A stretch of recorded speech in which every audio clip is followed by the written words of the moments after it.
Саламатсыңар балдар, бүгүнкү сабагыбыздын темасы while жана for циклдары. Башкача айтканда, Python программалоо тилинде бүгүн циклдык операторлор менен иштейбиз балдар.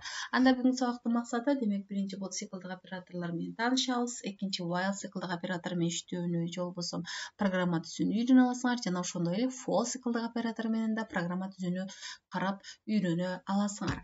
Анда бүгүнкү сабагыбыздын планы балдар, биринчи демек бул while циклдык операторуна токтолобуз, экинчи for циклдык операторуна карайбыз. Ал эми үчүнчү сабакта бышыктап жыйынтыктайбыз. Анда балдар, демек, биринчи планга келели.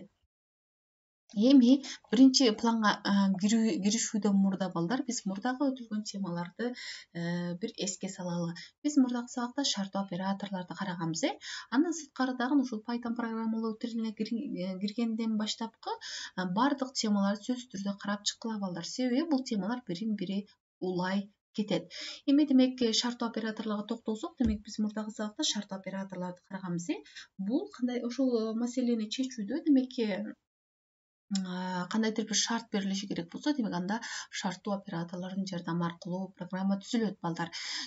Демек шарттуу оператордо демек кандайдыр бир шарт берилет жана ошол шарттын аткарылышына жана аткарылбашына жараша командалардын ырааттуулугу уланып кетиши керек. Жана анда колдонулган бул командалар бул if, else жана elif командалары болуп эсептелинет.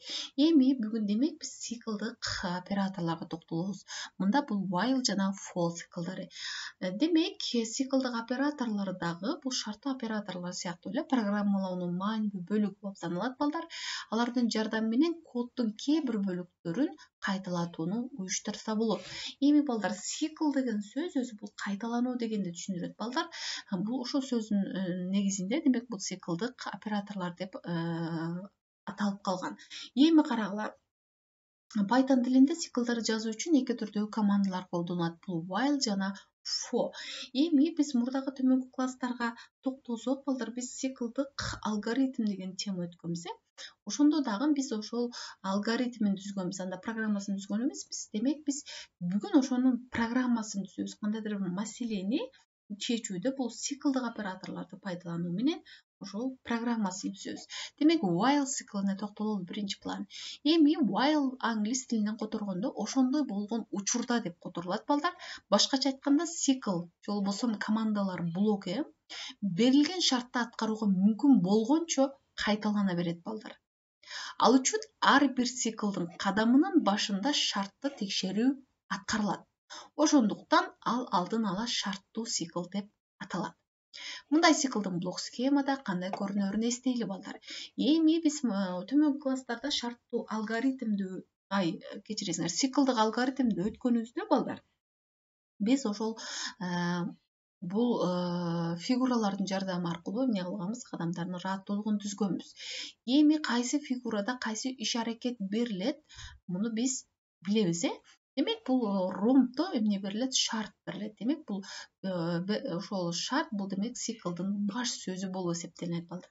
Ал эми тик бурчтукта болсо бул командалардын сериясы же болбосо ошо командалардын ырааттуулугу берилет. Бул болсо циклдын тулкусу болуп эсептелинет балдар. Түшүнүктүүбү? Эгерде ошол циклдын башталышында баш сөздөгү шарт туура болсо, демек бул баш сөздөгү ушул ромб фигурасынын ичинде берилген шарт туура болсо, анда циклдын тулкусундагы командалар бир жолу аткарылат да, программа кайрадан негизги бутакка кайтып келет. Көрүңөр, бул жерде схема аркылуу, стрелка аркылуу көрсөтүп койгон. Демек, бул шарт туура болсо, анда бир жолу аткарылып, кайрадан бул баштапкы бутакка келет балдар, негизги бутакка. Түшүнүктүүбү? Мында шарт кайрадан текшерилет жана ал туура болсо, ал командалардын ырааттуулугу эмне болот, экинчи жолу кайрадан аткарылат балдар. Андан кийин кайрадан баш сөзгө кайтат жана башка ушул сыяктуу эмне болот, кайталанып жүрөт, же болбосо цикл жүрөт. Ошентип процесс циклдын шарт толук аткарылмайынча эмне болот, кайталана берилет балдар. Түшүнүктүү болду? Эми цикл өзүнүн ишин качан баш сөздөгү логикалык туйма жалганды кайтарганда, же болбосо ошол текшерилгенде жалган же болбосо false болгон учурда гана эмне болот экен, циклды аткаруу шарты сакталбай калганда гана эмне болот, программа өз ишин токтотот балдар. Мындан кийин программаны аткаруу циклдын сыртындагы командаларга өтөт. Демек, бул жакка өтөт балдар. система стрелка менен көрсөтүлүп коюлган. Аны биз циклдан чыктык деп айтабыз балдар. Түшүнүктүү болдубу? Эми биринчи маселе карайлы. Мисалы 1ден 5ке чейинки бардык бүтүн сандарды экранга чыгаруу керек болсун балдар. Эми демек могул программаны мисалы while аркылуу берилди. Бул d-га 1 мааниси ыйгарылды. Жана ошол d эмне болсун? Кичине же болбосо барабар болсун 5ке. Бул кош чекит коюлат, сөзсүз түрдө while'дан. Биз шарттуу операторду караганда дагы бул жерде if'те кандайдыр бир шарт бергенде кош чекит койгонду мурдагы сабакта үйрөнгөнбүз. Демек бул жерде дагы кош чекит коюлат. Print демек чыгаруу бул d-ны. Жана ошондой эле ар бир кийинки кайталанган кадамдарда эмне болсун дейт? D-га 1 кошулсун дейт. Балдар, кошуу демек ыйгаруу 1ди. Түшүнүктүү болдубу? Эми балдар карагыла, ушул программаны практика жүзүндө карайлы. Аны үчүн балдар алгач эмне кылып алышыбыз керек болсо, idle'ды ишке киргизебиз, ишке чегерип алышыбыз керек. Демек бул idle'дын терезеси. Демек файл биринчи жаңы файл түзүп алышыбыз керек. Эми карагыла балдар, демек ушул программаны киргизели. Демек анда d, демек d-га ыйгарат экенбиз канчаны? 1ди ыйгарат экенбиз. Жана while d эмне болсун дейт? Кичине же болбосо барабар болсун 5ке. Мына кош чекит коебуз балдар. Көрүңөр балдар, кийинки мисалы бул тулку бою башталды. Бул баш сөзү болду. Ал эми болбосо тулку бою башталды. Эми карагыла, бул автоматтык түрдө бул программада өзү эмне болду? Бир тап берүү аркылуу бул жылдырылды. Биз мурдагы сабакта мунун маанилүүлүгүндө караганбыз балдар. Демек print эмне дейт? Каша ичине демек эмне алабыз? d-ны жазабыз. Жана бул жерде d-га маани беребиз. Ыйгарабыз, маани ыйгарабыз балдар. Демек бул кийинки кадамдарда 1ге көбөйсүн деген маани ыйгардык балдар. Түшүнүктүү болду. Эми биз программасын демек бул киргиздик. Эми эмне кылабыз? F5-ти басабыз, же болбосо бул жерде run модулду бассак да болот балдар, же болбосо F5-ти басабыз. Демек биз F5-ти басабыз балдар. Эми муну алгач сактап алышыбыз керек. Демек бул жерде Python программа тилин 3 дейли. Окей. Мына көрдүңөрбү, бул ошол түзүлгөн программанын жыйынтыгын бул жерде көрсөттү. 1 2 3 4 5. Эгерде биз могул жерде мону 10 деп берсек, балдар, 10 деп берсек, жана мисалы ар бир кадамда эмне болсун? 2ден 2ге көбөйсүн деп момундай маанисин өзгөртсөк, балдар, анда F5-ти бассак, бул жерде эмне болду? 1 3 5 7 9 деп эки саныга айырмаланган сандардын ыраттуулугун чыгарды жана 10дон кичине сандарды. Түшүнүктүү болдубу балдар? Бул анда балдар, эми if шарттуу оператору колдонулганда эле, демек циклдык шартта while сөзүнөн кийин эмне болот? Жазылат. Биздин мисалда момундай болду. Биз аны өйдөдө да айттык. Демек шарттын аягында сөзсүз түрдө кош чекит эмне болот? Коюлат. Аны дагы өйдөдө карадык, Жана ошондой эле бул оңго жылдырылып, тулкусундагы командалар оңго жылдырылып жазылышы шарт. Бул практика жүзүндө да көрдүк.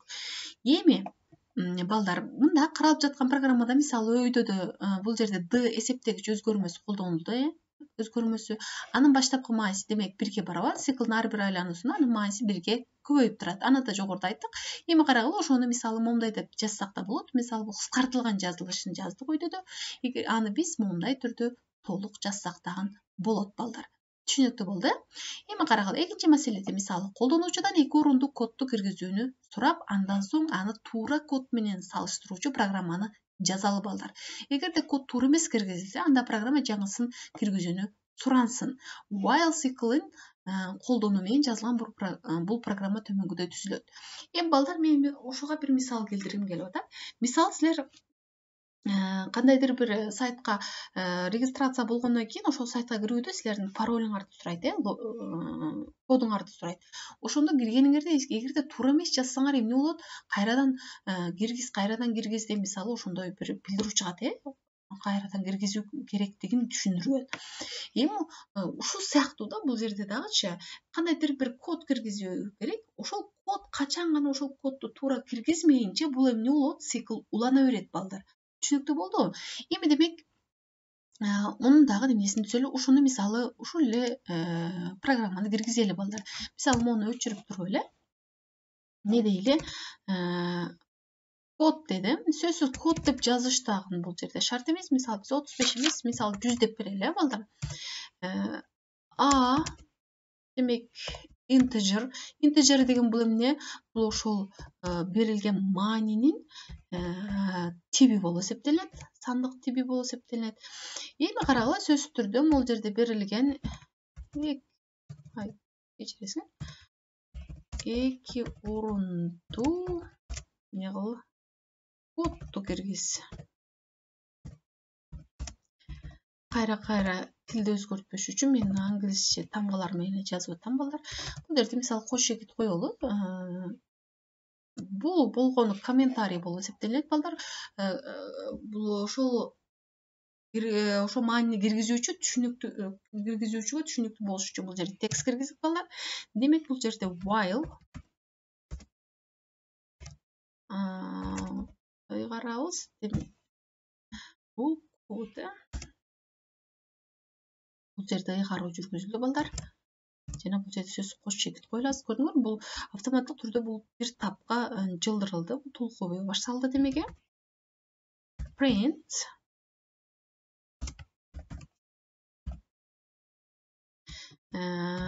мисалы код туура эмес киргизилди.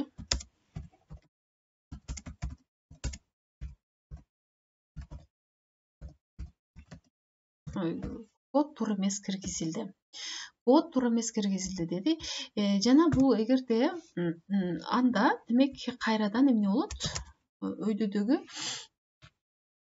могул команда кайталанат, балдар. Себеби бул туура эмес киргизилген учурда муну көчүрүп эле койдук, балдар. Көчүрүп эле койдук убакытты албаш үчүн. Демек if бул шарттуу оператору. If анда биз аны барабарласак, кодго а өзгөрмөсүн. Кодго барабарласак, анда көрүңөр, бул автоматтык түрдө жылдырылды. Кийинки саптагы бул тап менен анда бул код туура киргизилди деген жыйынтык чыксын.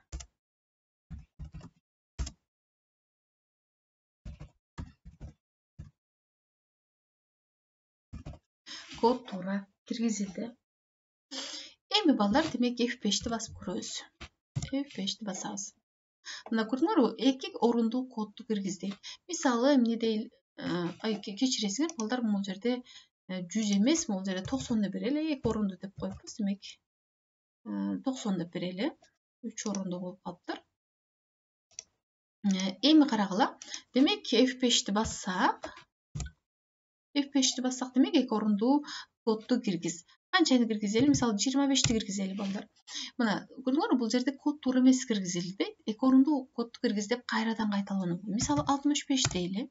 Кайра эле ошол. Мисалы 90 десек, эмне болот? Бул программа өз ишин аяктайт. Бул жерде код туура киргизилди деген жооп менен.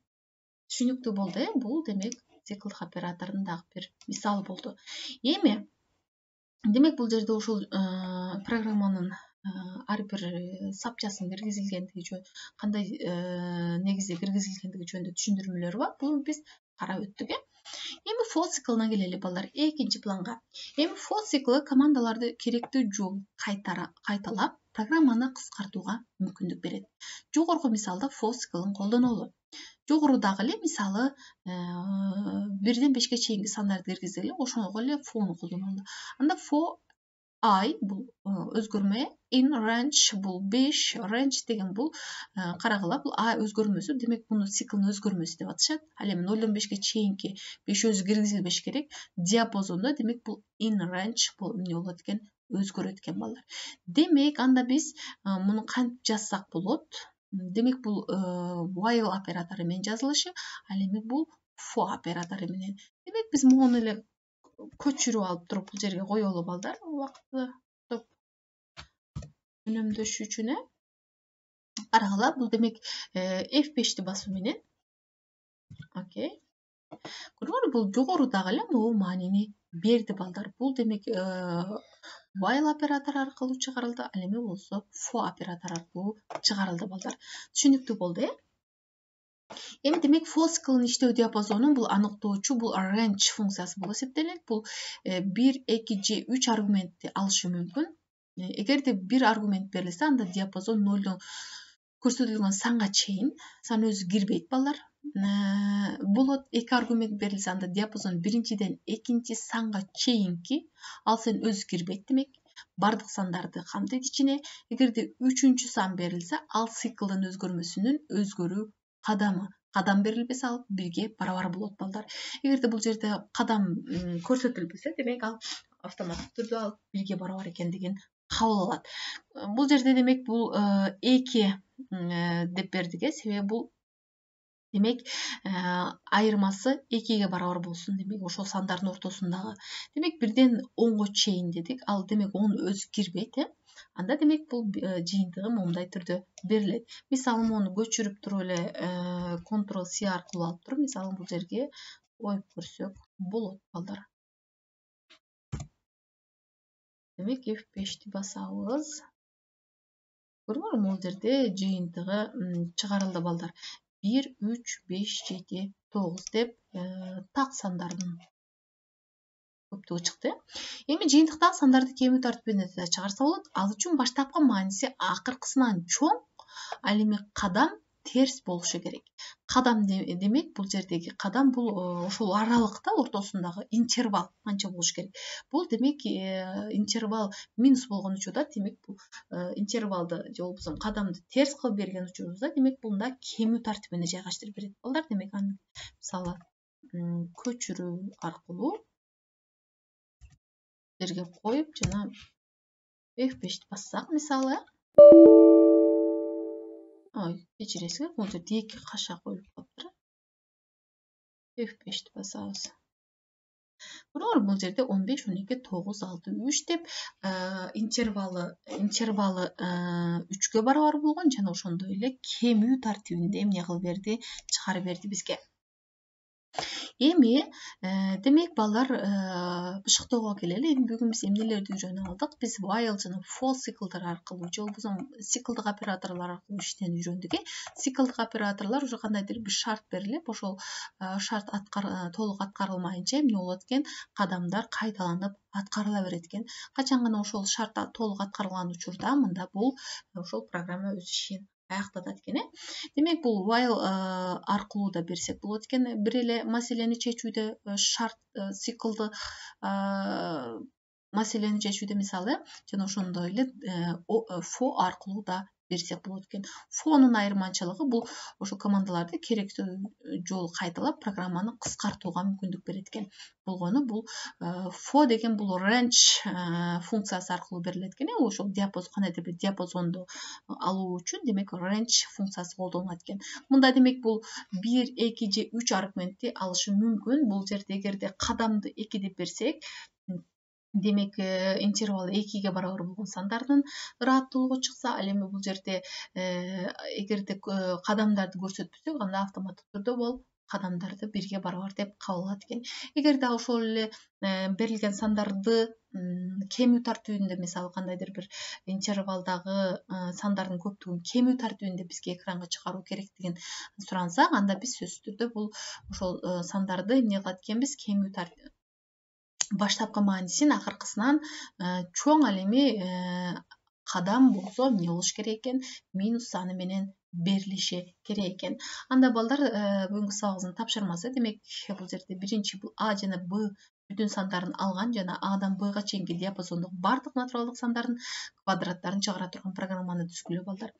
Демек А жана Б деген бүтүн сандарды демек ыйгарабыз, аны int менен беребиз, жана ошол сандардын эмне дейт? Адан Бга чейинки сандардын бардыгынын сандардын квадраттарын чыгара турган программаны түзгүлө. Демек биз арифметикалык амалдарды өткөндө квадраттын дагы белгиленишин билебиз, балдар. Эми кийинкиси натуралдык сан берилген, ал сандын цифраларынын суммаларын чыгарып берген программаны жазгыла.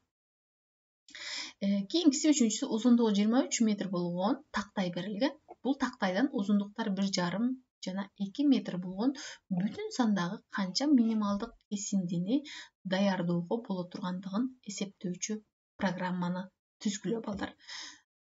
Эми балдар ушул 3 программаны жогоруда берилген түзүлгөн программаларды пайдаланып чыгарганга аракет кылгыла балдар. Анда сабак түшүнүктүү болгон болсо балдар, кийинки сабактарда жолугушканча